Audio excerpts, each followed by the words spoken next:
प्रणाम। मैं स्मृति स्वागत करती हूँ आपका अपने इस चैनल नैनी की दुनिया पर। आज का हमारा विषय है कि माँ पार्वती को कितनी और कैसी कठोर तपस्या करनी पड़ी भगवान शंकर को प्राप्त करने के लिए। तो एक थे हिमाचल पर्वतराज और रानी मैना। उनकी पुत्री का नाम हुआ पार्वती। साक्षात माँ जगदम्बिका के प्रादुर्भाव होने के कारण पर्वत का माहौल अत्यंत ही मनमोहक हो गया। वहाँ पशु पक्षी, हर तरह के फल फूल, और वहाँ पे मुनि जन आने लगे तपस्या करने के लिए। बहुत ही सुंदर वातावरण हो गया। तो ये सब, इन सब विषय की चर्चा वहां पे होने लगी हर तरफ, स्वर्ग में चारों ओर की। हाँ, कैसा माहौल हो चुका है वहां का। तो नारद मुनि कौतुकवश हिमाचल पर्वतराज के घर आए। तो हिमाचल पर्वतराज ने उनका खूब स्वागत किया, अत्यंत उनको आदर भाव से उनके चरण धोए, बहुत ही सम्मान दिया उनको। उसके बाद उन्होंने नारद मुनि से कहा कि आप तो त्रिकालदर्शी हैं, तो यह है मेरी पुत्री पार्वती। इसके बारे में, इसके कुछ गुण अवगुण आप बताइए। तो नारद मुनि ने कहा, ये अत्यंत ही सुशील है, सुंदर है, समझदार है, और ये पति प्रिया होगी। इसके पति इसको खूब प्यार करेंगे और माता पिता का सदैव सम्मान रखेगी। लेकिन एक अवगुण है, इसका जो पति होगा वो जटाधारी, मुंडमालधारी, नग्न, उस तरह का इसका पति होगा।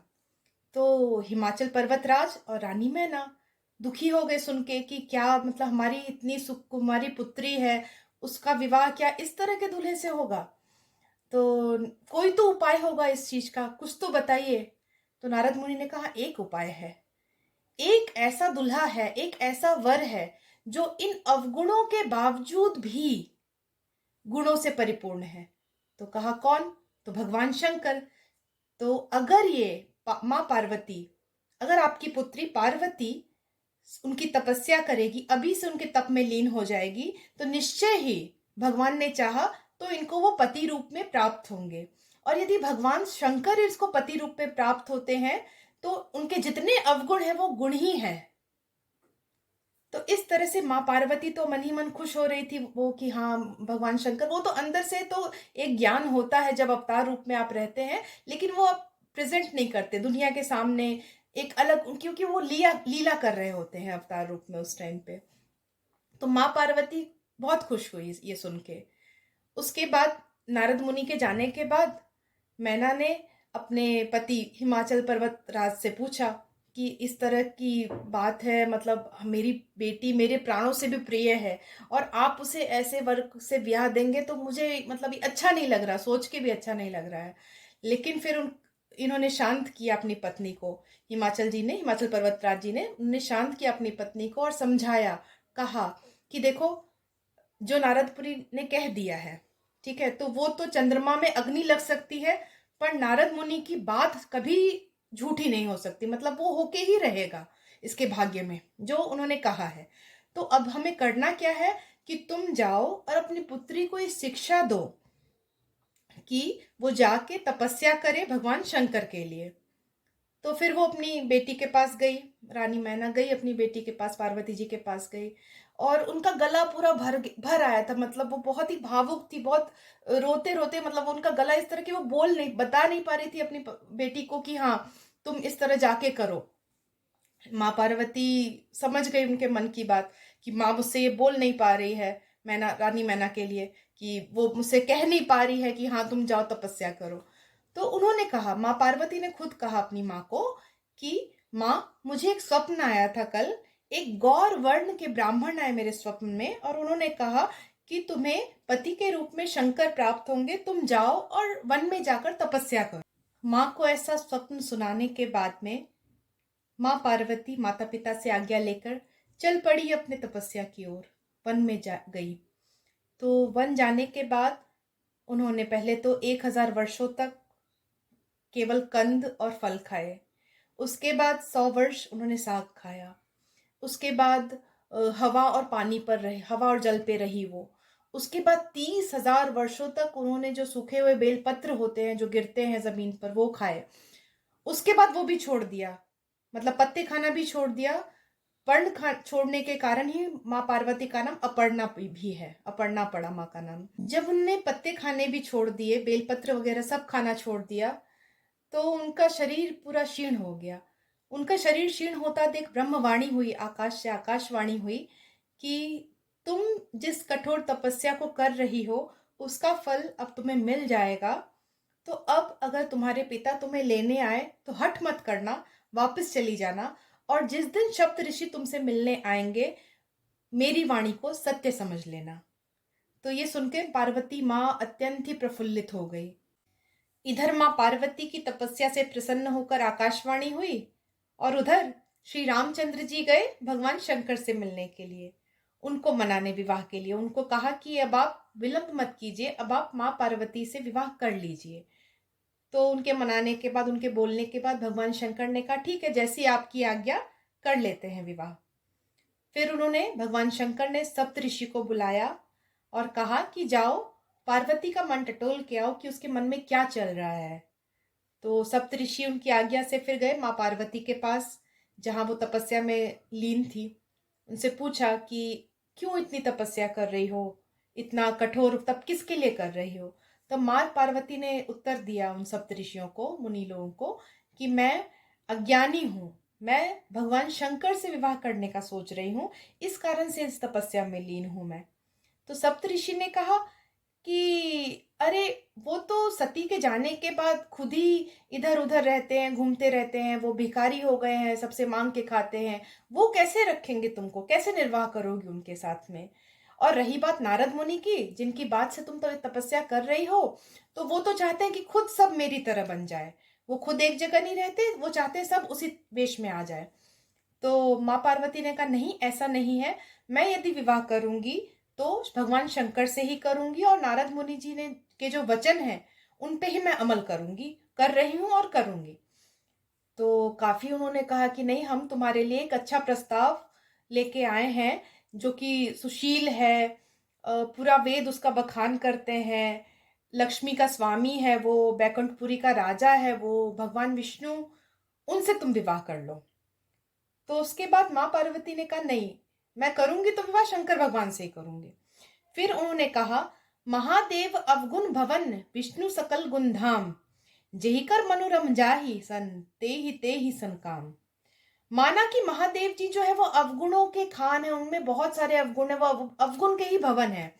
और विष्णु भगवान जो है वो, उनमें बहुत सारे सद्गुण है, वो सद्गुणों के धाम है। लेकिन जिसका मन जिसमें रम गया उसको तो उसी से काम है। यानी कि मेरा मन जो है वो भगवान शंकर में रम गया है, तो मुझे किसी और से कोई मतलब नहीं है अब। तो सप्तऋषि ने फिर उनको प्रणाम किया। वो समझ गए कि माँ पार्वती, मतलब जो उनका हट है, जो उनको करना है वही वो करने वाली हैं। फिर वो गए शंकर भगवान के पास वापस, और उन्होंने बताया कि इस तरह से हमारी बात हुई। ये सब सुनकर शंकर भगवान अत्यंत प्रसन्न हुए, उन काफी अच्छा लगा उनको सुन के।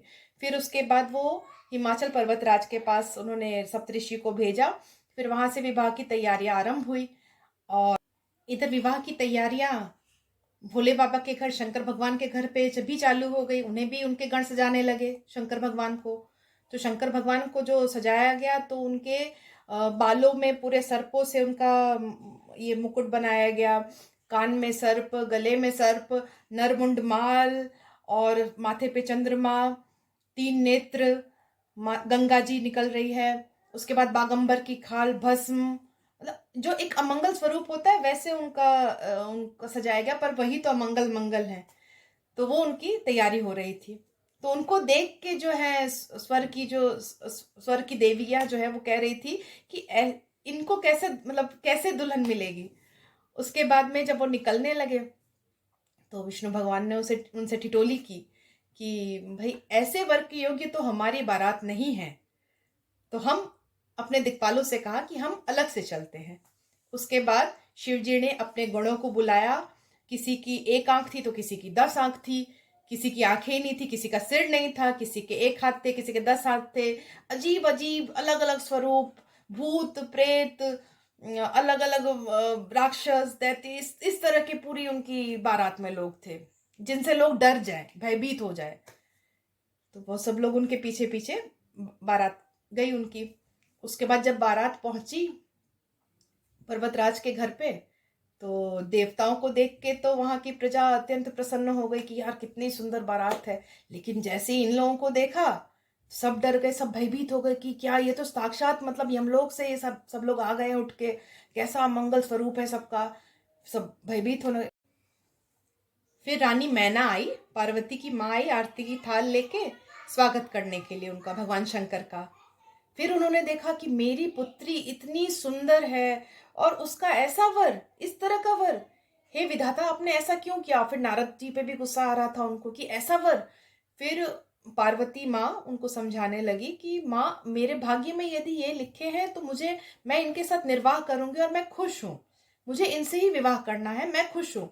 और पार्वती की माँ, नहीं मैं तुमको लेके, मतलब मैं तुमको लेके मर जाऊंगी या कहीं चली जाऊंगी, लेकिन ऐसा दूल्हे से तुम्हारी शादी मैं नहीं होने दूंगी। वो बहुत ही उस पे आ गई।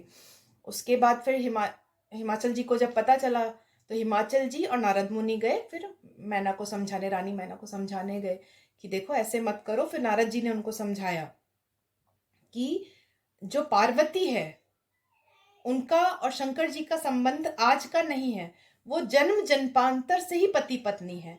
पूर्व जन्म में वो सती थी। सती जो कि दक्ष के, अपने पिता दक्ष, उनके पिता दक्ष थे सती के, उनके यज्ञ में इनको न्योता नहीं दिया गया था शंकर और सती जी को, तो वो बिना न्योते के चली गई थी वहां पे। उन शंकर जी का अपमान उन्हें महसूस हुआ, उनके लिए स्थान नहीं था शंकर जी के लिए, तो उसी यज्ञ में कूद के वो भस्म हो गई थी। तो उस कारण वो शरीर उनका उन्होंने त्याग दिया था। तो उस जन्म में भी वो शंकर जी की पत्नी थी और इस जन्म में वही पार्वती है।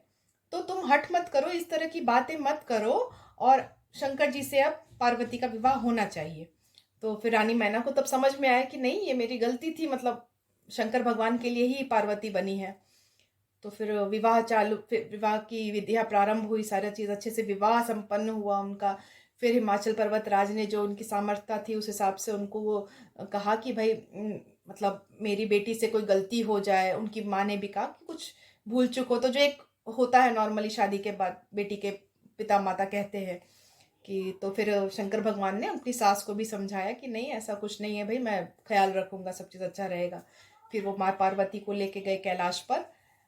तो इस तरह से इतनी तपस्या के बाद उन्होंने शंकर भगवान को प्राप्त किया। आज का ये प्रसंग मैंने बालकांड रामचरितमानस से लिया है। आपको कैसा लगा ज़रूर बताइएगा, और कुछ कमी लगी हो या कुछ लगे कि हाँ नहीं इसमें और ये चीज़ें हम और डाल सकते हैं तो ज़रूर बताइएगा। मिलते हैं अगले वीडियो में। प्रणाम।